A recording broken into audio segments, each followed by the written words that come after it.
Assalamualaikum warahmatullahi wabarakatuh. Salam dan bahagia, Bapak Ibu guru hebat. Apa kabar semua?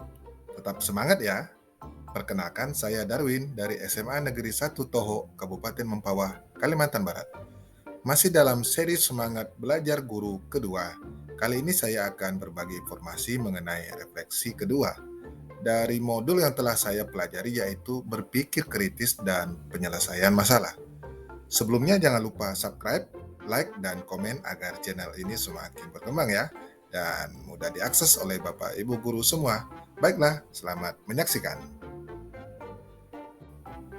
Bapak Ibu guru hebat, izinkan saya menyampaikan tujuan pembuatan video ini.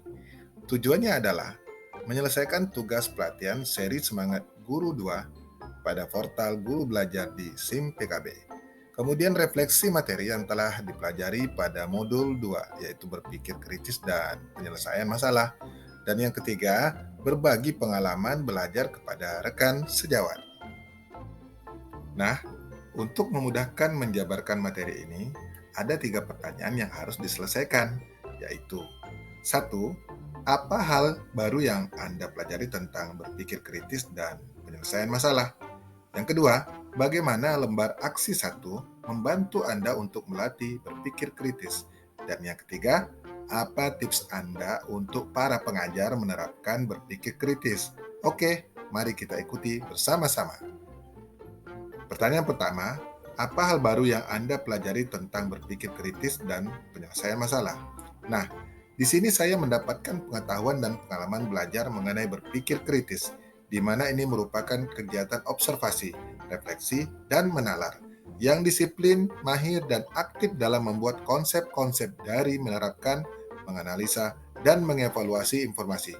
Berpikir kritis adalah kunci penyelesaian masalah. Sedangkan penyelesaian masalah, menurut Parker dan Moore, adalah keputusan seseorang yang penuh sadar dan hati-hati untuk menerima, menolak, atau menangguhkan penilaian terhadap suatu klaim, dan derajat keyakinannya dalam menerima atau menolak klaim tersebut. Dengan demikian, dapat disimpulkan bahwa belajar berpikir kritis dan pemecahan masalah saling terkait dan memiliki hubungan yang erat satu sama lainnya. Belajar membantu kita untuk menambah pengetahuan dan wawasan, sementara berpikir membantu kita untuk mengolah informasi yang kita miliki untuk penyelesaian masalah. Selanjutnya ada 3 tahap pengembangan berpikir kritis. Pertama, mencari bukti. Apabila kita mendapatkan informasi, sebaiknya kita pilah dulu mana yang opini dan mana yang fakta. Contohnya seperti ini yang opini ya. Menjadi seorang pengusaha itu sangat mudah. Itu opini. Kemudian, penyebab kebakaran sementara diperkirakan karena terjadinya arus pendek. Itu opini. Indonesia adalah negara yang indah. Itu opini.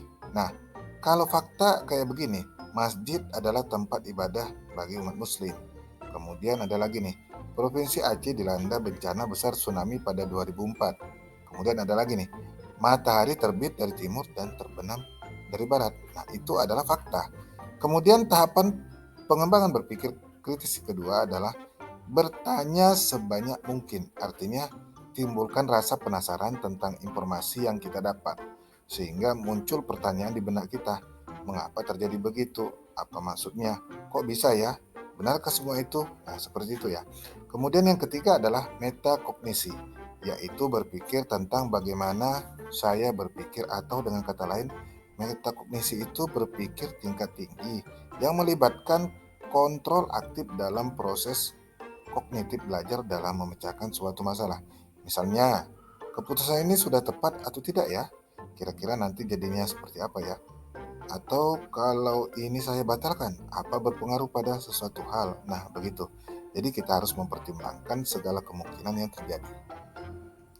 Dalam berpikir kritis, guru dan murid harus menyadari tentang yang mana fakta dan mana yang opini. Kemudian harus menyadari bahwa sumber kredibel dan yang bukan. Lalu menyadari celah informasi yang belum ditemukan dalam menyelesaikan masalah. Dan harus menyadari seberapa gegabah kita dalam mengambil keputusan selama ini, dan jadikan itu pelajaran agar kita bisa meminimalisir kesalahan dalam mengambil keputusan. Pertanyaan yang kedua, bagaimana lembar aksi 1 membantu Anda untuk melatih berpikir kritis? Nah, di sini sangat jelas sekali, sangat membantu ya Bapak Ibu, karena dalam lembar aksi 1 tersebut, saya bisa mengkonfirmasi informasi sebelum saya mengambil keputusan. Melalui latihan kelas, diharapkan murid bisa membedakan yang mana disebut fakta dan mana yang disebut opini. Nah, kemudian selanjutnya murid bisa mengajukan berbagai pertanyaan untuk menggali informasi. Kemudian murid bisa melakukan refleksi proses berpikir mereka setelah mendalami informasi yang mereka peroleh. Kemudian pertanyaan yang terakhir adalah, apa tips Anda untuk para pengajar dalam menerapkan berpikir kritis? Nah, yang pertama, Bapak Ibu dapat melakukan penelusuran terhadap bukti bersama-sama dengan para peserta didik atau murid untuk mengetahui apakah sumber informasi yang diperoleh ini berupa fakta atau opini.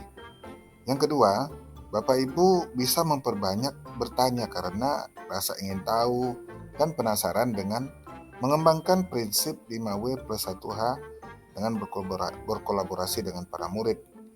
Yang ketiga, jelas bahwa di sini kita bisa melakukan refleksi bersama-sama.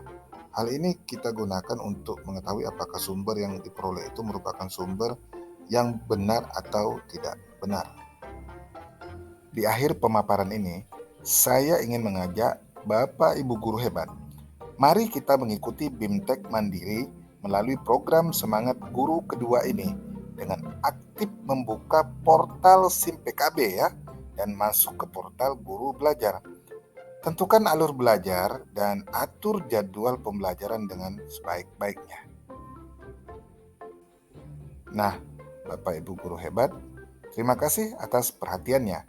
Jangan lupa ya, subscribe, like, dan komen video ini. Sampai jumpa di modul selanjutnya. Guru semangat, guru hebat. Wassalamualaikum warahmatullahi wabarakatuh.